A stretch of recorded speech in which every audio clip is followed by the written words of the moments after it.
We're going live to Kyiv. Our chief foreign editor, Rob Parsons, is there. Rob, we can hear a siren in the background. Tell us a bit about what's happening. Yeah, I mean, around me, nothing in particular is happening, but that air raid siren has been going off for the last 60 seconds or so. I think it may have just stopped now. This is what happened this morning as well, after the bomb explosions on the outskirts of Kyiv. There was an air raid siren that went on for about 5 minutes or so, and this is the first time that we've heard it since then. Whether it signifies that there is a raid expected, or whether this is an air raid practice by the Ukrainian military authorities is impossible for us to say. But it is indicative of the general tensions that are being felt in the city at the moment. Rob, earlier on we played a soundbite from the Ukrainian president, Volodymyr Zelensky. He was calling on Ukrainians who have what he said, any fighting experience, to come forward to do what they can to defend the country.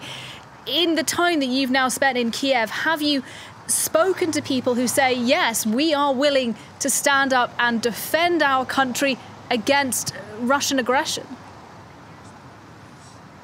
Yes, absolutely. And not very long ago, whilst I was waiting to come on air now, I was speaking to a member of the Kyiv Territorial Defense Army, who is not a professional soldier, but he has served as a soldier in the past.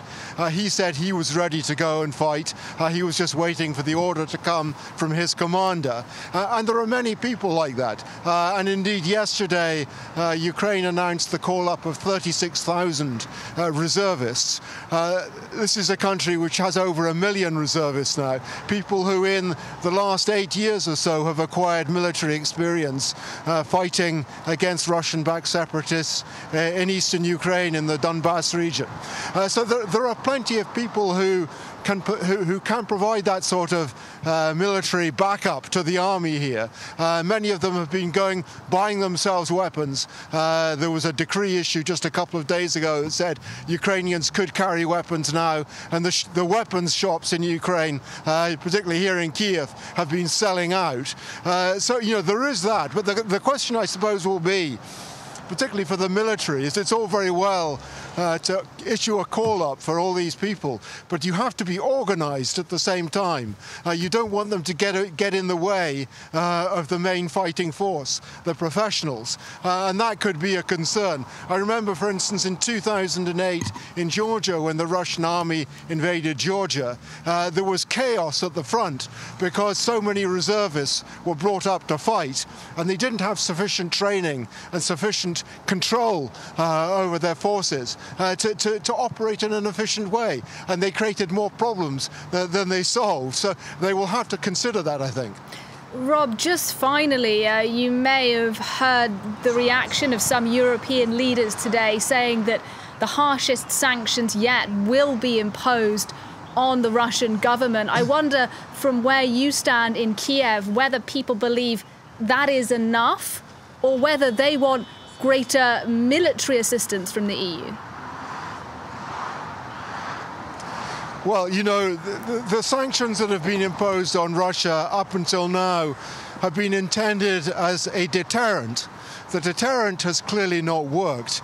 Any new sanctions that come in now will be punitive, intended to punish Russia for what it has done. And the hope will be that they will be so severe that the Russians will think twice about what they're doing. It seems highly unlikely at this stage that Vladimir Putin is going to pull back his troops because of the threat of any kind of sanctions.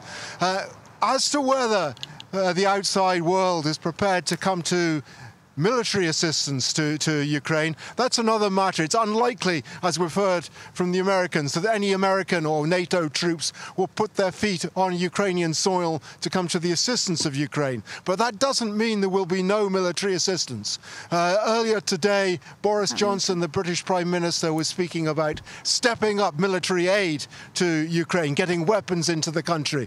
And there are countries like Germany, for instance, which have refused up until now to give that sort of military assistance to Ukraine, who may begin to think twice about it in the face of this wanton aggression by Russia. Rob, it's Doug here in the studio. Just curious, I see you're standing in front of a petrol station there.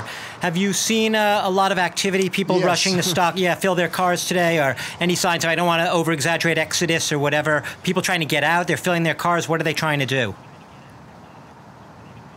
No, that's absolutely the case, Doug. A lot of people have been trying to get out. There have been traffic jams on the outskirts of the city.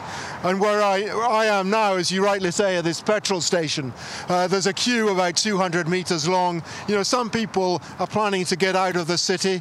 They've been waiting here for about an hour. Some are just stocking up as a precaution for what might be yet to come. Because who knows, you know, it's not clear what the Russian military intentions are. Do they intend to surround Kyiv? Do they intend to take control of the city? It's not at all clear. Just out of caution, a lot of people are just filling their tanks up. Petrol is running out in some stations, it has to be said, and there is not an infinite supply, of course. But for the moment, people are filling up wherever they can. Rob Parsons, live in Kiev. Thank you very much indeed for your reporting this hour. I'm in the studio.